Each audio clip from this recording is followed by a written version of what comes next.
Raffaella Aleotti stands as a fascinating and important, but little-known figure in the history of Renaissance sacred music. Child of the important Ferrarese architect Giovanni Battista Aleotti, she apparently began her musical training after listening in to her older sister's music lessons. Something of a musical prodigy, Raffaella was sent to learn with renowned Ferrarese musician and composer Alessandro Milleville,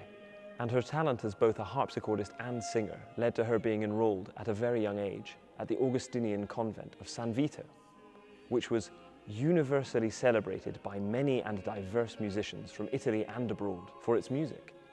and where, according to her father, she chose to dedicate herself to the service of God at the age of 14.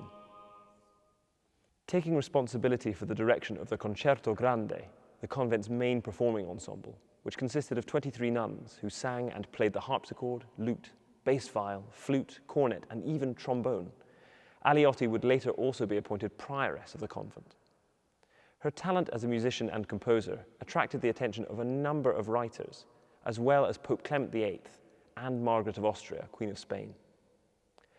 Aleotti is mentioned in a 1621 guide to Ferrara's churches as being most knowledgeable about music,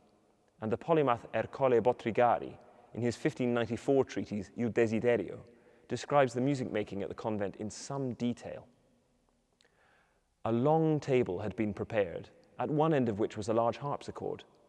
You would see them come in slowly, one by one, each carrying her instrument, be it a stringed instrument or a wind, for they played all kinds. And they take their places at that table without making the slightest noise, those sitting who must sit to play their instruments, and the others remaining standing. Lastly, the concert mistress seats herself at the other end of the table, and with a long, slender, and elegant rod which has been set before her, when she is sure that the other sisters are ready, she silently gives them the sign to begin, and then beats the time, which they obey in singing and playing.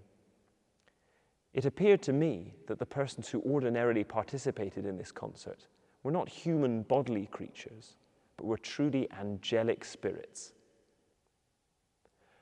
There is some confusion surrounding Raffaella's identity, as she was very likely the same person as Vittoria Aleotti, who had a madrigal published in a Ferrarese collection in 1591, and also issued a complete book of madrigals in 1593. While some scholars have suggested that they could be sisters, Giovanni Aleotti doesn't mention a Vittoria as one of his 5 daughters in his will of 1631, and there's no record of Vittoria after 1593. So it seems likely that Raffaella was the name taken by Vittoria when she became a nun, and which she used apart from when she was publishing her secular music. While not the first woman to have a whole collection of her music printed, that honor goes to fellow Italian Maddalena Casulana, who issued several volumes of madrigals between 1568 and 1586 under the patronage of Isabella de' Medici. Raffaella Aleotti is notable as the first to have a complete volume of sacred music published. This collection of motets for 5, 7, 8, and even 10 voices was issued in 1593, the same year as Vittoria's Ghirlanda dei Madrigali a 4 voci. The works it contains follow the pattern of other similar publications in terms of their scorings and distributions. There is no music for exclusively upper or female voices, which suggests a desire to follow established models and/or maybe an awareness of the commercial requirements for such a publication. Although Aleotti and her nuns almost certainly performed a wide variety of conventionally scored music, replacing the lower men's voices with instruments. The choice of texts also seems to be relatively orthodox, with an expected mixture of Marian devotional motets, penitential works, and seasonal settings, although closer scrutiny reveals some interesting details. Congratulamini mihi unusually tells the story of the conception and birth of Jesus from the Virgin Mary's own viewpoint, and Aleotti includes a different selection of verses from the Song of Songs in her Ego Flos Campi to the earlier, well-known setting of the same name by Clemens non Papa,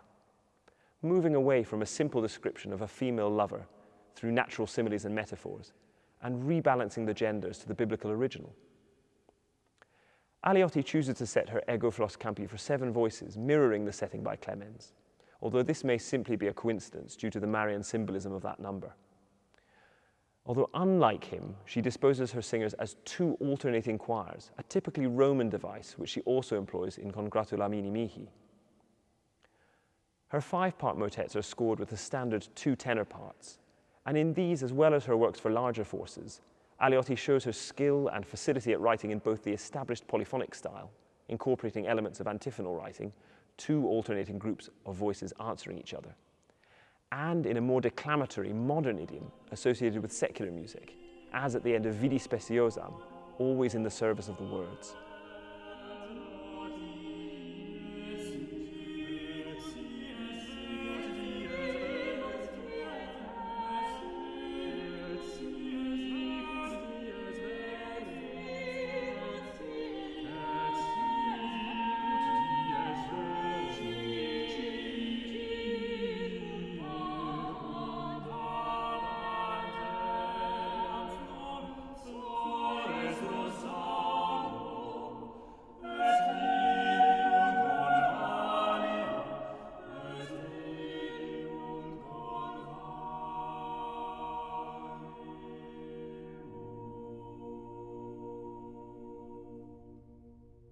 Aleotti is also often adventurous in her use of harmony and dissonance, as in Congratulamini Mihi, where the second bass takes an unexpected turn to create a striking clash at Et de Meis.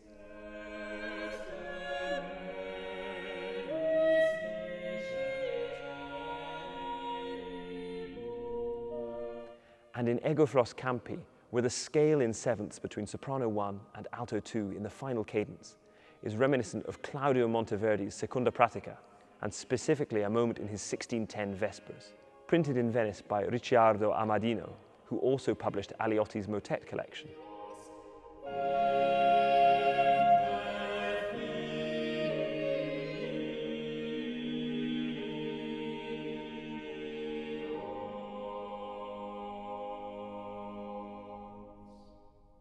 Through her life and music, Raffaella Aleotti seems to have entirely embodied the sentiment expressed by Maddalena Casulana in the dedication to her first book of madrigals.